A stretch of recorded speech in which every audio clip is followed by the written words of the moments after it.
আসসালামু আলাইকুম প্রিয় খামারি ভাইরা, আপনারা যারা চিন্তা করছেন যে নতুন খামার শুরু করব, তো একটা নতুন খামারে আমি নিজে থাকবো না, আমি বিদেশে থাকি, অথবা আপনি চিন্তা করতেছেন কি আমি দেশের ভিতরে থাকি, তবে কোনো একটা জেলা শহরে বা আমি বিভাগীয় পর্যায়ে থাকি, যেমন ধরুন ঢাকা থাকতে পারেন, সিলেট থাকতে পারেন, চট্টগ্রাম থাকতে পারেন, কিন্তু আপনার খামারটা করতে যাচ্ছেন কি একটা গ্রামের ভিতরে। তো আপনি যদি নিজে খামারে না থাকেন সেক্ষেত্রে কী কী সমস্যা হতে পারে?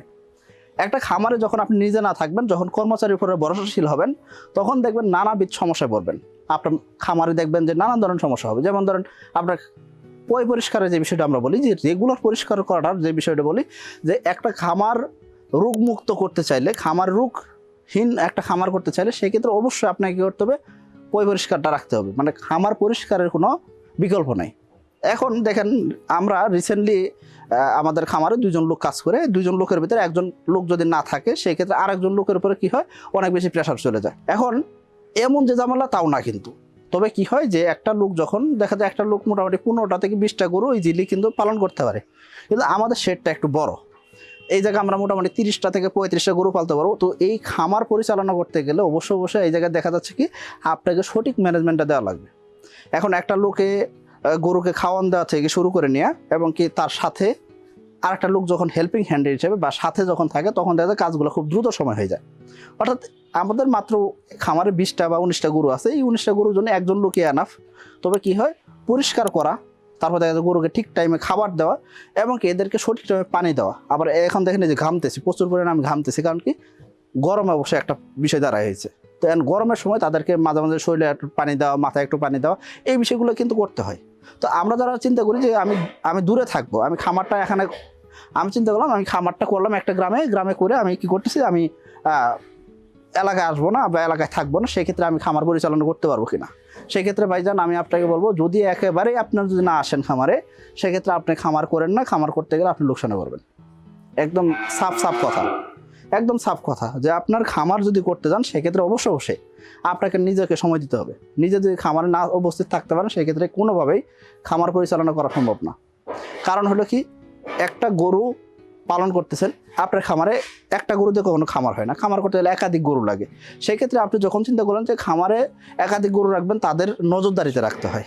সে ঠিক মতন খাইলো কি না, তার শরীরে জ্বর আছে কি না, তার শরীরে কোনো জায়গায় ব্যথা আছে কি না, তার শরীর স্বাস্থ্য ঠিক মতন হচ্ছে কি না, তারপর দেখা যাচ্ছে তার মানে খাবার চাহিদাটা কেমন, তার খাবার রুচি আছে কি না, নানান দিক কিন্তু খেয়াল করতে হয়। অর্থাৎ আপনি একটা খামার করতে গেলে আপনাকে এই দিকগুলো খেয়াল করতে হবে। এখন একটা লোক যখন আপনি এই খামারটা পরিচালনা করবে, তখন দেখা যায় দিন শেষে কী হয়, সে কোন দিকে খেয়াল রাখবে? খাবার দিকে খেয়াল রাখবে, ঘাস কাটার দিকে খেয়াল রাখবে, পরিষ্কারের দিকে খেয়াল রাখবে, কোন দিকে খেয়াল রাখবে? নাকি গরু ঠিক মতন সুস্থ আছে না, গরু সুস্থ আছে সেটি দেখবে। তো এই জন্য আমরা বলে থাকি যে একটা খামার হলো আপনার সন্তানের মতো। এই সন্তানকে আপনাকে, যেমন সন্তান পানিতে পড়লো কিনা, সন্তান কোনো রাস্তায় চলে গেলো কিনা, সন্তান দৌড় মারলো কিনা, সন্তান হুট করে পড়ে গেলো কিনা, এই দিকগুলো যেরকম খেয়াল করতে হয়, একটা খামার এরকমই। সো আমি বলবো আপনাকে, যদি আপনার দূরে থেকে যদি খামার করতে চান সেক্ষেত্রে কোনোভাবেই সম্ভব না। এখন আপনারা বলতে পারেন যে ভাই সাকিব ভাই, আপনারা তো দূরে থাকেন, আপনাদের হেড অফিস ঢাকাতে, তো আপনারা কীভাবে খামার কীভাবে জামালপুর করলেন? দেখেন, আমাদের এটা ইনিশিয়াল পর্যায়ে প্ল্যান, এটা আমাদের শুরুর দিকে খামার, এটাকে আমরা এক্সপান্ড করে আমরা ঢাকার দিকে নেওয়ার প্ল্যান করছি। সেই অনুযায়ী আমরা চিন্তা করছি কি, এটা খামারটা গ্রামে করার জন্য বড় কারণ ছিল কি, এখানে কর্মসংস্থান তৈরি হবে। অন্যদিকে আমার বাবা, সে একদম খেতে খামারেই কাজ করার লোক, তো সে অনেক লোক নিয়ে কাজ করতো, এরকম লোক। তো তার জন্য সে মানে একটা সময় যায় যেতে তার বসে না থাকতে হয়। তো এই জন্য আমি তার জন্য একটা খামার করে দিই। সাকিব অ্যাগ্রোভেটে 2024 সালের কোরবানির গরু বুকিং চলছে। আপনার পছন্দের কোরবানির গরুটি আজই বুকিং করুন, যাতে করে কি করতে পারে, সে মানে ম্যানেজমেন্টটা যাতে দেখতে পারে। অর্থাৎ আমি উপস্থিত নাই তাতে কি আছে, আমার বাবা আরও 25 বছর 27 বছর সে লোক শুধুমাত্র খামার করে আসছে, কিন্তু তার খামারটা একদম ন্যাচারাল পরিবেশে ছিল। তার ওরকম বাণিজ্যিক উপায়ে সে চিন্তা ভাবনা করতে পারতো না। বছরে 2-4টা গরু বিক্রি করতে পারলে করতো, না করলে তারপরে বছর বিক্রি করতো। তার তেমন কোনো সমস্যা ছিল না, তার গরু বিক্রি করে খাইতে হবে এরকম তার কোনো দিন চিন্তা ছিল না। যার কারণে দেখা যায় তার হলো একদম সাদামাটা খামার ছিল। তো ওই সাদামাটা খামারটাকে আমি কী করছি, আধুনিকায়ন করার চেষ্টা করে যাচ্ছি। এটা আমাদের ইনিশিয়াল পর্যায়ে খামার। আমাদের এইটা খামার কখনোই আমরা বলবো না এটাকে আধুনিক খামার, এটা আমরা কখনোই বলবো না একদম আদর্শ খামার। তবে আধুনিকতার কিছু ছোঁয়া আমরা এখানে দেওয়ার চেষ্টা করছি।